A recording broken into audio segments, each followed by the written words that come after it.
Under a frost-kissed Montana dawn, where tall grasses sparkled like scattered diamonds in the pale early light and ancient pines murmured long-forgotten secrets, a singular, astonishing occurrence began that would later append everything scientists thought they understood about wildlife.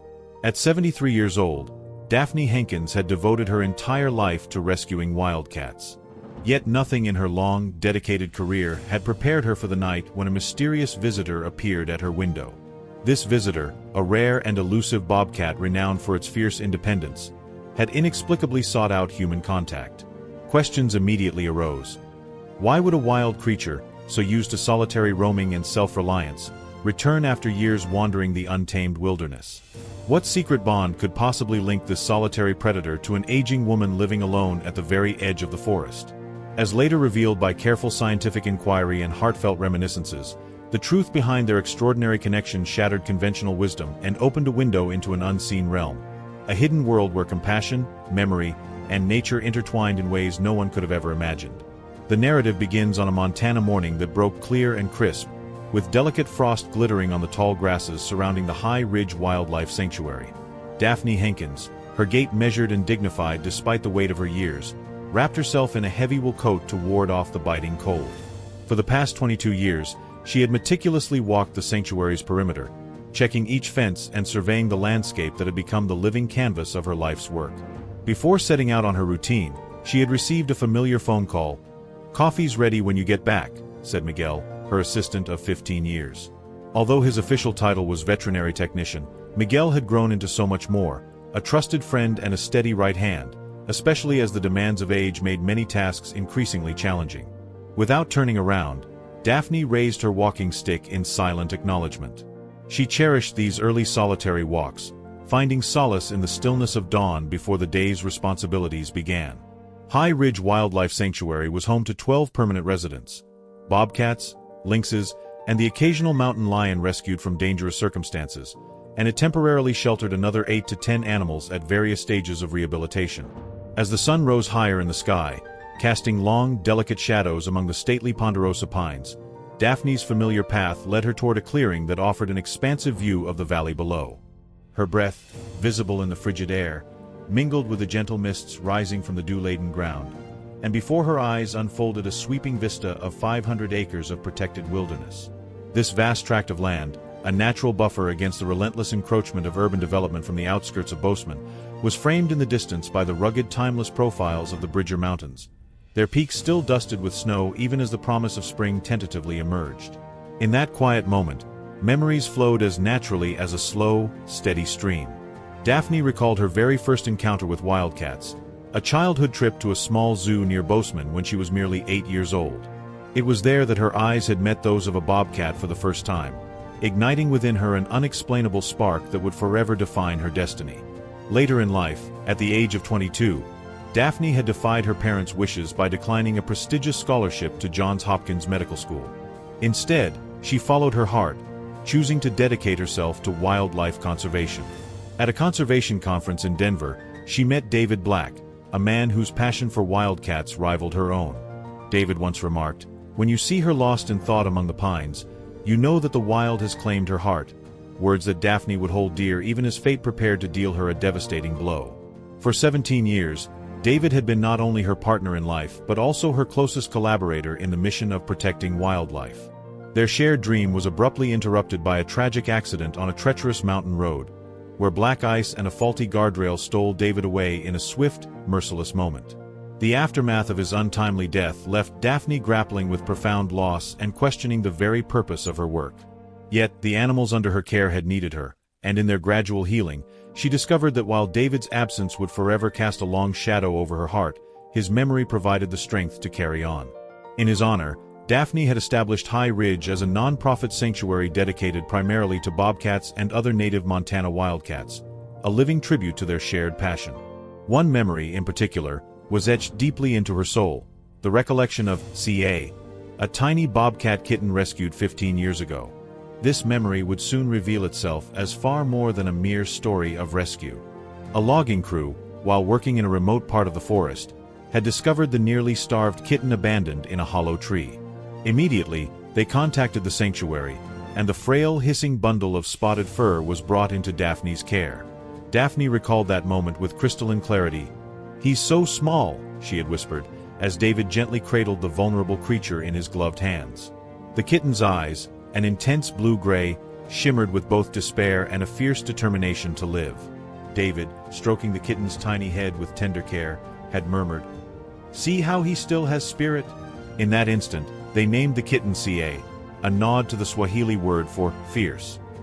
Despite his early fragility, Ca rallied with an indomitable will, a spark of life that defied all odds.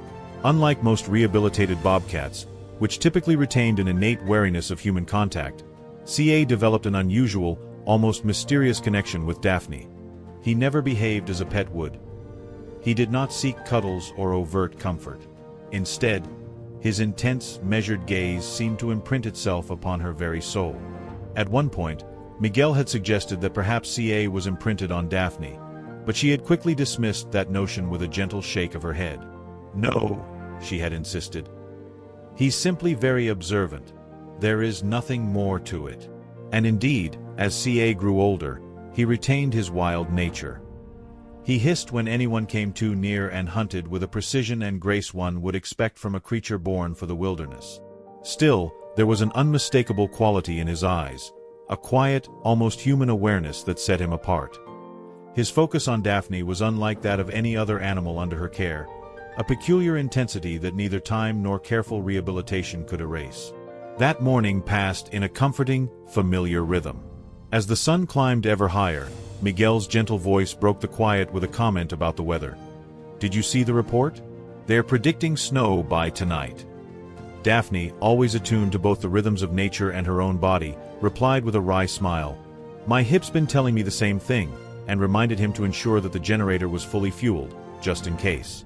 Inside the main cabin, which served both as a residence and the sanctuary's headquarters, Miguel had already brewed a pot of rich, aromatic coffee. The inviting aroma of the freshly made coffee filled the room, and Daphne gratefully shed her heavy outer layers before settling into a comfortable chair by the wood stove. As she sipped the warm beverage, she watched Miguel update the medication chart with a calm efficiency that had become routine over the years. In the midst of his tasks, he casually mentioned that he had spotted a wild bobcat on the East Ridge, a fleeting glimpse of tufted ears, though he could not determine its gender with certainty. While the conversation continued, Daphne felt the gentle rhythm of her daily routine wrap around her, though a subtle undercurrent of unease stirred in the recesses of her mind. For decades, her life had been inextricably intertwined with these magnificent creatures. Among the hundreds of animals rescued, rehabilitated, and released over the years, a few had remained indelibly imprinted in her memory. Ca, rescued in his most vulnerable state, had formed an inexplicable bond with her, a connection that defied simple explanation. Later that day, the sanctuary bustled with the energy of activity and purpose. 2 volunteer vehicles were parked in the small lot outside, while Jesse, the dedicated education coordinator, busied himself preparing materials for the school group scheduled to arrive soon. The sanctuary's educational programs, held twice each week, were carefully designed to instill in local children a deep understanding of wildlife conservation and the vital importance of protecting Montana's native species. "Who can tell me what makes a bobcat different from your house cat?" Daphne asked the group of wide-eyed students, and a flurry of eager hands shot up in response. For the next hour, Daphne patiently answered their questions, explained the intricacies of wildcat behavior, and supervised as Jesse led small groups to designated observation areas where the children could safely view the permanent residents. One little girl, pressing her nose against the viewing glass, softly exclaimed, "He looks so soft, can we pet him?" With gentle firmness, Daphne explained, "No, honey. Samson may have been with us for many years, but he is still a wild animal. We only touch them when they are sick or need our help." The child absorbed this lesson with a solemn nod, a small yet powerful moment that reaffirmed Daphne's lifelong commitment to teaching respect for nature. After the school group had departed, Daphne retreated to her modest office, a quiet sanctuary of its own, where she settled in to catch up on paperwork. The endless grants, funding proposals, and application forms that kept the sanctuary running demanded her undivided attention. In the midst of her focused work, a knock at her door interrupted her concentration. Miguel's voice, laced with urgency, announced, "Marissa is here, and she's in rough shape. She was hit by a car near the park entrance." The tone of his voice was grave, and Daphne's heart sank as she rose immediately to accompany him. Marissa, a trusted aide on the rescue team, had sustained multiple fractures and was suspected of having internal injuries. With heavy hearts, Daphne and Miguel hurried to the medical building where the injured lynx lay sedated on an examination table. The lynx's beautiful coat was streaked with blood and smeared with road grime, and Dr. Ellie Chan, who visited the sanctuary twice weekly and responded to emergencies with practiced calm, had already begun a thorough assessment. Good news is, her spine appears intact, Dr. Chan explained cautiously, but there is a compound fracture in her left hind leg, 3 broken ribs, and I am very concerned about her right lung. She continued, she will need surgery, and even then, her chances might only be about 50%. Daphne, ever compassionate yet resolute, carefully examined the young lynx. She noted that before the accident, the animal had shown robust strength and promising vitality. She deserves every chance we can give her, she murmured softly, her voice thick with empathy. After a brief yet determined discussion with the veterinary team, Daphne consented to proceed with the operation, knowing that every moment counted. The following hours passed in a tense blur, a montage of focused activity and hushed determination. Dr. Chan, accompanied by Miguel and Marissa, worked meticulously in the operating area. They monitored vital signs with unwavering concentration, making minute adjustments as they performed the delicate surgery on the injured lynx. Outside, as the winter day began to yield to the deepening hues of dusk, fat snowflakes started to fall steadily, fulfilling the earlier weather forecast with quiet persistence. You should head home before the roads get too treacherous, Daphne advised Dr. Chan as they tidied up the surgical area, her tone gentle but resolute. Miguel, already in the habit of taking over for the night shift, assured her that he would remain alert and wake Daphne at 2 a.m. if necessary. Exhausted yet determined, Daphne retreated to a small bedroom at the back of the main cabin. Without bothering to change out of her work clothes, she kicked off her heavy boots and nestled beneath a thick, well-worn quilt. Her mind was already racing with plans for tomorrow, even as she hoped to capture a few moments of much-needed rest before returning to the demands of her vital work. Somewhere in the still, silent dark of the night, just before 2 a.m., Daphne awoke suddenly. Disoriented in the darkness, she glanced at the bedside clock and saw it read 1:47 a.m. A strange, persistent scraping sound at her window shattered the silence, jolting her heart into a rapid rhythm. The peculiar sound, a rhythmic scraping accompanied by intermittent soft thumps against the glass, immediately set Daphne's senses on high alert. In this remote part of Montana, the sanctuary's isolation sometimes attracted unexpected nocturnal visitors. Although human intruders were rare, it was not unusual for bears, mountain lions, or other wildlife to be drawn by the faint signs of life inside. Typically, the tall, secure perimeter fences kept large predators at bay. However, in deep, drifting snow, even the most carefully constructed barriers could occasionally be circumvented. As the sound repeated, a controlled scraping followed by another soft thump, Daphne's instincts screamed that this was not the approach of a bear or any other common creature. With cautious deliberation, she reached for the sturdy flashlight that always rested beside her bed. Drawing aside the heavy curtains, she shone the beam of light out into the snowy night. In that moment, reflected back at her from the windowsill, were a pair of gleaming eyes set in the distinctive face of a large, wild bobcat. This was clearly no ordinary resident of the sanctuary. Here was a wild specimen, having likely climbed over a snow drift to reach the secluded cabin. Yet the deliberate, almost calculated approach of this wild bobcat left Daphne pondering a perplexing question. Why would such a creature come so close to a human dwelling? For several long, frozen moments, the bobcat remained completely still, maintaining an unyielding, steady gaze. Its tufted ears and intricately spotted coat were unmistakable marks of a creature perfectly adapted to the wild. Every inch of its posture exuded confidence and self-possession, as if it knew exactly why it had come. Daphne's breath hitched as she observed the majestic animal through the beam of her flashlight. With deliberate precision, the bobcat raised one paw and pressed it gently against the glass, leaving behind a clear imprint in the condensation. The gesture was so deliberate and laden with apparent meaning that Daphne could hardly believe her eyes. "It can't be," she whispered, her voice trembling with astonishment. "It's too unlikely." Hey. At the sound of her soft utterance, the bobcat's ears twitched slightly. It tilted its head ever so delicately, its golden eyes remaining locked on hers. Then, almost as if in silent response to her quiet plea, The creature pressed its paw against the glass once more. Snowflakes danced around the animal as they swirled in the frigid air, and Daphne's hands began to shake as she fumbled with the window lock. At last, with great care, she managed to open the window just a few inches, allowing a gust of icy air to enter the room. In that electrifying instant, a deep certainty surged through her, a conviction that this magnificent creature was indeed CA. His broad shoulders, measured gait, and the intensity of his stare all bore the unmistakable signature of the cat she had once nurtured so tenderly. Though wild bobcats typically lived only 8 to 12 years, if this were indeed CA, he would be approaching an advanced age of nearly 16, a venerable milestone for his kind. Yet nothing about his demeanor betrayed frailty. On the contrary, he radiated an almost supernatural vitality and presence.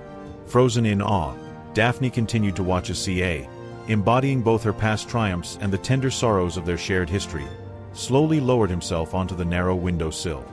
There he remained, as if bracing himself against the harsh cold rather than fleeing it. Softly, almost imperceptibly, Daphne murmured, "You can't stay there, it's too cold, and you're getting snowed on." In response, CA blinked slowly, then stepped delicately over the narrow ledge and into the room. Daphne's heart pounded fiercely in her chest.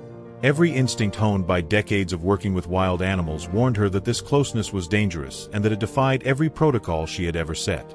Yet she could not bring herself to shoo him away. He had come so far, against all odds, and his presence was nothing short of miraculous. Cautiously, CA began to explore the room.